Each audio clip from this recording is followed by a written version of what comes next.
The timer beeped and my go-to pistol, when I defended like religion, locked up hard, not a stovepipe.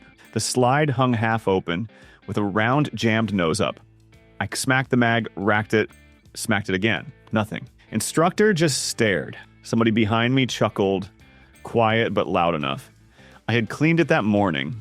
I told myself it was proven. Right there, under the clock, it made me look stupid. That's the thread in this video. The guns people swear by. The ones that fold when you're tired, cold, and rushing. When it all goes wrong is dirty mags, mixed ammo, weak grip, bad reload, brain screaming.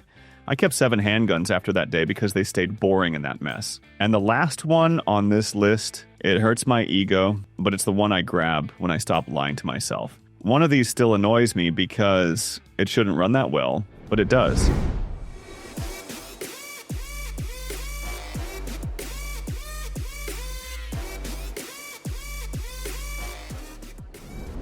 Clay's main gun did that soft, evil thing. Click, half cycle. Then it fed a round sideways like it was tired. He tried to laugh it off. Bad mag. Then it did it again. Same drill, same target, same hands, and his face went flat. Nobody talked. You could hear brass hitting dirt. I reached in his bag and pulled out his CZ P-10C like it was a spare tire. Not the pistol he flexed. Not the one he posted. Just the boring backup that lived under a shop rag. Run that, I said. Clay didn't swap ammo.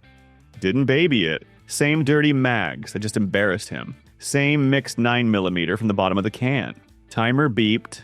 He hammered a string, reloaded sloppy, shot it weak hand, then handed it to me like he wanted me to be the excuse. The P-10C stayed dead straight. Same trigger break every time, same ejection, no hesitation, no weird pause, no little lie. But the truth hits hard. Clay went to grab his main gun again, stopped mid-reach, and picked up the CZ like his hand did it by itself. He didn't say a word, just loaded another mag. After a long day, that grip texture chewed my palm raw. I still hated it, but I hated something else more. Watching a guy realize his backup acted like the real one, and pretending that didn't change him. The lady at Pump 3 didn't even try to hide it. Eyes on my waist, then up at me like I'd just done something stupid on purpose. Seatbelt, pinned the grip, my shirt rode up, and the Springfield Echelon 4.0C flashed enough to change the whole mood. Buddy in the passenger seat went quiet for a second, then hit me. That's what you trust when it all goes wrong? Didn't answer. I hated the setup. Belt fighting the holster. Holster biting my hip. My hands full. Brain split in half. That's the real goes wrong. Not a clean lane and earmuffs. Bad angles. Bad timing. People watching. We got out, loaded up, and I couldn't shake it, so later I made it uglier on purpose.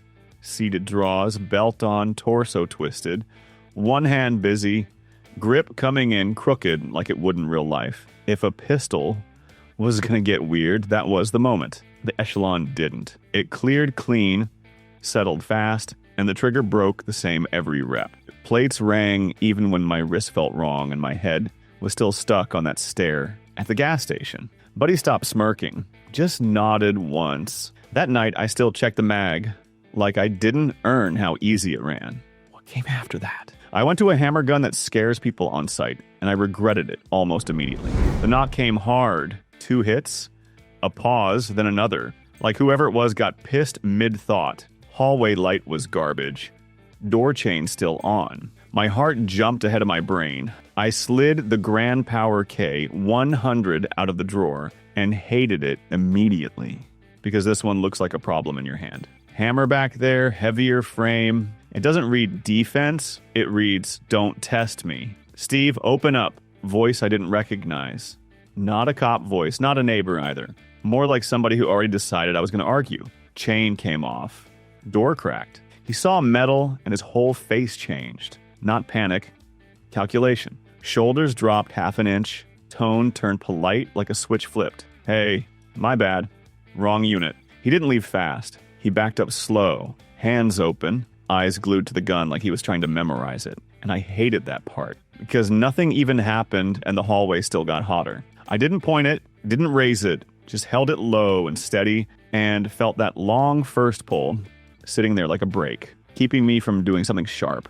just to feel in control. He walked off, still looking back. What came after that was worse, because the next gun didn't scare anyone. It just had to work at 3 a.m. when my hands didn't. The first shot went off before I even meant it to. Not a negligent discharge. I was on the line. But it was the same kind of stupid. Grip half there, sights not confirmed. Finger already moving because my brain was still stuck at work. The hit landed low and ugly, and I felt that heat crawl up my neck like somebody caught me faking competence. That's when I grabbed the HK VP9, and it pissed me off how nice it felt in my hand. Refined. Clean. Like it expected clean behavior from me. I wasn't in a clean mood, hands were smoked, sweat dried to grit, fingers cramping. I jammed a mag in crooked on purpose, racked it hard like I was mad at it, and went right back up. When you're that tired, guns start collecting excuses. Reset feels weird, slide feels sluggish, you start blaming ammo, blaming grip, blaming everything except the fact you're running on fumes. The VP9 didn't give me a single excuse. It stayed planted when my palm started slipping. The trigger stayed the same even when my finger got lazy. The only thing I kept feeling was that little snap up. More pop than I wanted. Like the gun was reminding me it still demanded respect. I didn't leave impressed. I left irritated because it carried my tired, sloppy hands better than it had any right to. Receipts in the console were glued together like papier-mâché. Wet jacket, mud on the floorboard. The cab smelled like old coffee and a soaked rag somebody forgot in the sun. I popped the glove box, looking for a damn napkin. Flashlight slid, papers shifted, and the Ruger Security 9 was just sitting under the mess like it paid rent. No case, no pride. It looked like a working gun that already accepted a rough life. Then the moment hit. Up ahead, a car sat half sideways on the shoulder. Hazards dead, hood up, rain still spitting. Two people waving their arms like they'd been out there too long. Traffic stacking behind me. Folks already getting impatient and stupid. That ugly post-storm chaos where nobody knows what's happening, but everyone's about to make it worse. I didn't want nice. I wanted there. Hands still wet, I dug the Security 9 out from under the flashlight and papers, and stuck it on me while I stepped out, because I wasn't walking into a dark shoulder-of-the-road mess empty. No ceremony, no babying, just a tool that lived in the truck. And that's what pissed me off. Because I owned smoother pistols, I respect. But when everything gets messy, the gun that stays close starts beating the gun that stays perfect. Stay to the end, because the last one is the answer people love to mock until they're the one needing it. The Smith & Wesson Model 500 sat close that night as a joke to myself. Too heavy, too ridiculous, too much gun for anything normal. I didn't even like the idea of depending on it. Then my phone lit up at 3:07 a.m., glass break alert. Not a ringtone. That cold screen glow with one word that kicks your stomach. And right after it, something in the house made that short, sharp sound that gets your body moving before your brain catches up.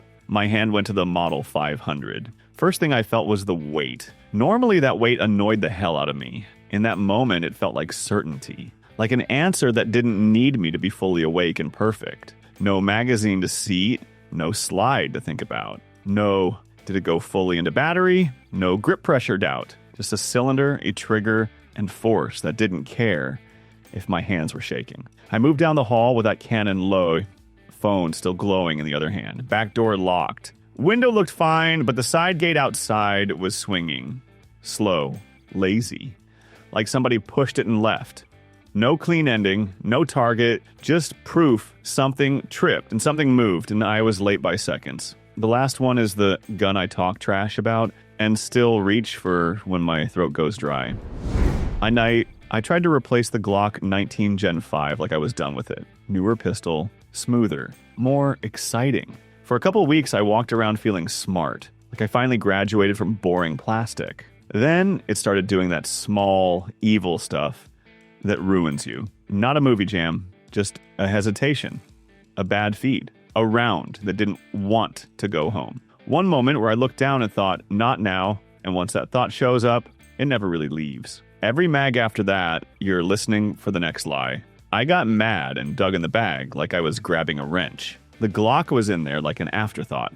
I pulled it out annoyed because part of me already knew what was about to happen, and I hated that. Dirty gun, dry rails. Same ammo, same hands, same day. It ran. No drama, no personality, no little pauses. It just stayed itself. The replacement wanted perfect conditions and applause. The Glock didn't want anything. It just kept working, like it was offended I ever questioned it. That was the whole point. I still bought other guns after that. I still flirted with better. But the Glock never left the bag again. And I don't love what that says about me. If you only trust a pistol when you're calm, you don't trust it. This list came from ugly conditions. Dirty gun, random ammo, cold hands, sloppy grip, reloads on the clock. That's where the lies show up. Quiet little hesitations that turn into a dead trigger. So tell me the story you don't brag about. What handgun saved you when you were behind and your stomach dropped? What one embarrassed you so bad you dumped it the same week? Give me the stoppage, the ammo, and what you changed after. I'm Steve. And I hate how fast reliable turns into complacency, because I watched a proven gun fold once, and that doubt still rides with me when the holster clicks. Tonight, I check my mags like somebody's gonna catch me trusting the wrong thing again.